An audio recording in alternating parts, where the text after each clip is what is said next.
Since the finite difference formula plays such a role in derivative estimation, let's carefully look at some interpretations of the quantity.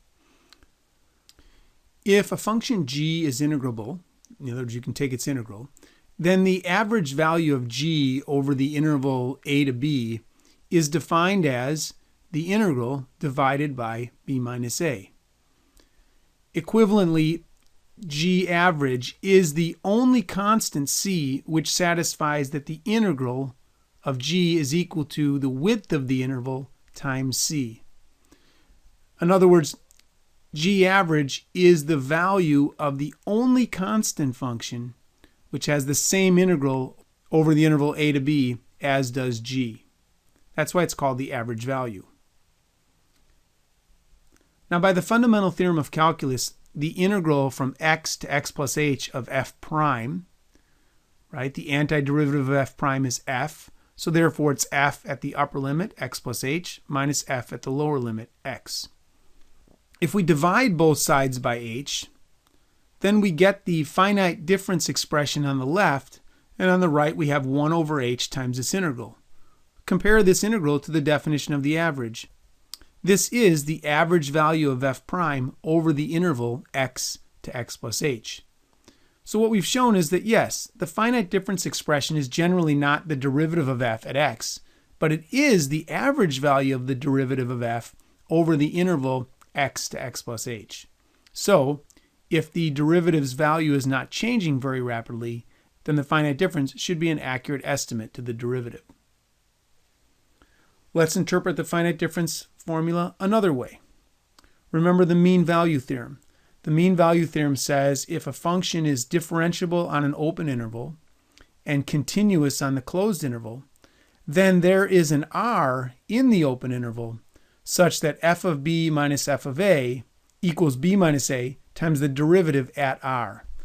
Another way to say it is there is a point in between a and b such that the derivative at that point is equal to the slope of the line connecting the graphs of the point A and the graph of the point B. How does that apply in our interpretation of the finite difference? Well, use A equal to x and B equal to x plus h. Then the denominator b minus a becomes h, and what we get is that there is an r in between x and x plus h such that the finite difference formula is equal to the derivative at that location. Again, the finite difference formula is not the derivative of f at x, but it is the derivative of f for some r in between x and x plus h. So those are two ways to interpret what exactly is the finite difference formula. It's either the average value of f prime over the interval x to x plus h. It's also the exact derivative of some point r in between x and x plus h. What about bounding the error of the finite difference formula? Well, the second derivative of f quantifies how quickly the first derivative is changing.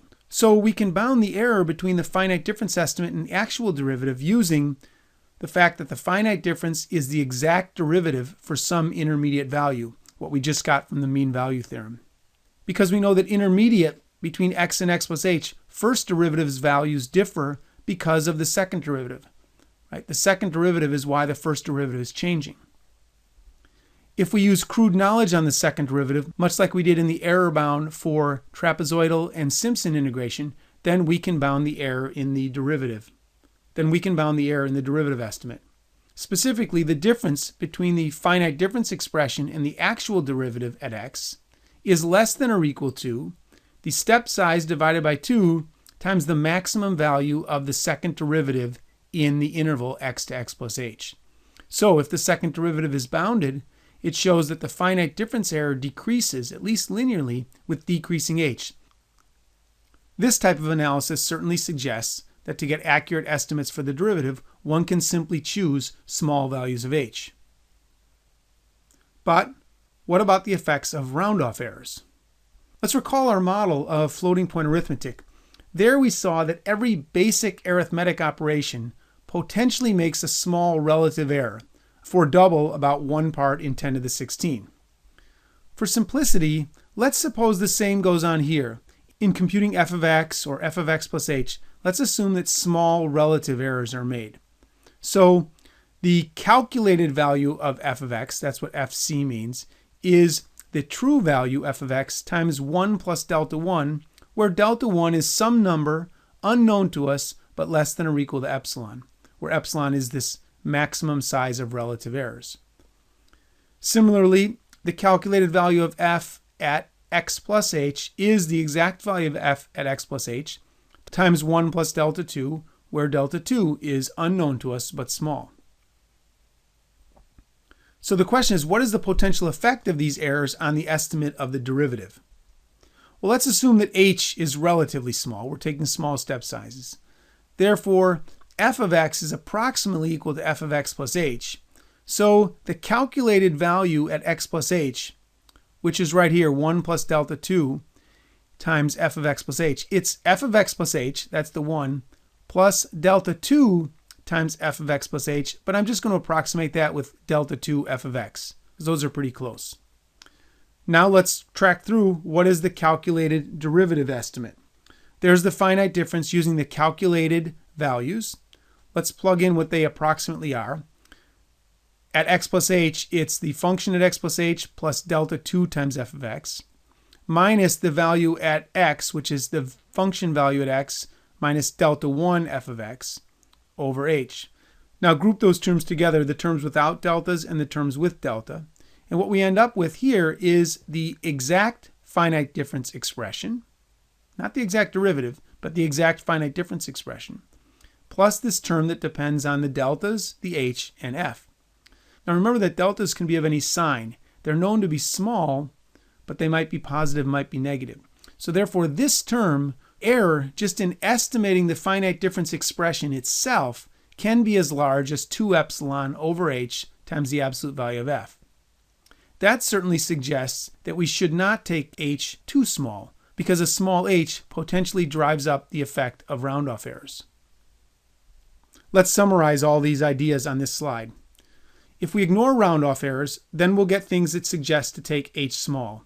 The finite difference formula gives the average value of the derivative of f over the interval. So therefore, if h is very small, the average value of the derivative of f must be close to the derivative of f at x. That says take h small. Alternatively, in supporting this argument, is that the finite difference formula gives the exact value of the derivative of f at some point within the interval. So that again suggests taking h very small, so that the derivative of f at x is estimated by the derivative of f at a very close nearby point. However, we've seen that in computing these quantities, round-off errors are likely to occur.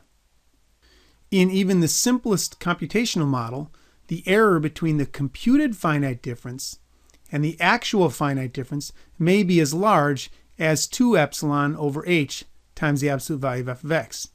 This, of course, implies that h should be much larger than eps at 1. That's what 2 epsilon is.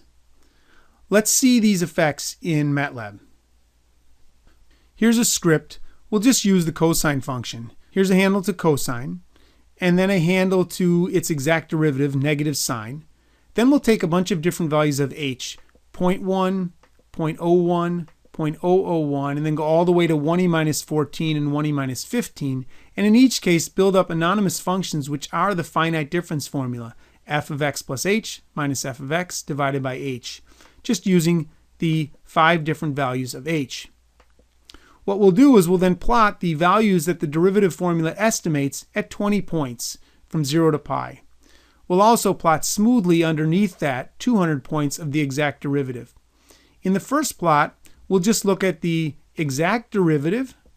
We'll also look at h equal 10 to the minus 1, h equal 10 to the minus 2, and h equal 10 to the minus 4. Then in the lower subplot, we'll look at, again, the exact derivative and 10 to the minus 4, 10 to the minus 14th, and 10 to the minus 5th. We'll see the effect that we just covered. So let's run it and see what happens. It'll be very fast. Let's look at the top picture first. The exact derivative, negative sine of x, is the black line. The 0.1h, which is a fairly large step size, is the red circle estimate. They're quite a bit off. Then the green plus sign is 0.01, and the blue stars are 10 to the minus 4th step sizes. Those are quite accurate, at least to the resolution of this screen there on the derivative estimate.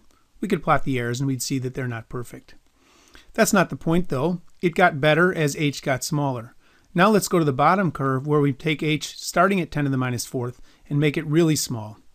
10 to the minus 4th and 10 to the minus 14th are the red circles and green plus signs, both for all intents and purposes on the black line. Then we make h 10 to the minus 15th, which is starting to get close to epsilon. It's only a factor of 10 away from epsilon. And sure enough, we see errors, just like the analysis suggested might be possible. In this case, if I eyeball those errors are about 0.15. Let's go back to the slides and see if that makes sense. There's the formula that bounds the errors. Epsilon is 1e minus 16 approximately, and h was 1e minus 15. So that ratio of epsilon over h is about 0.1. Multiply that by 2 and you get 0.2, and then the function was typically in the range 1/2 to 1, and sure enough we get somewhere around 0.1, maybe a little larger, exactly the size of the errors that we did see in the worst case.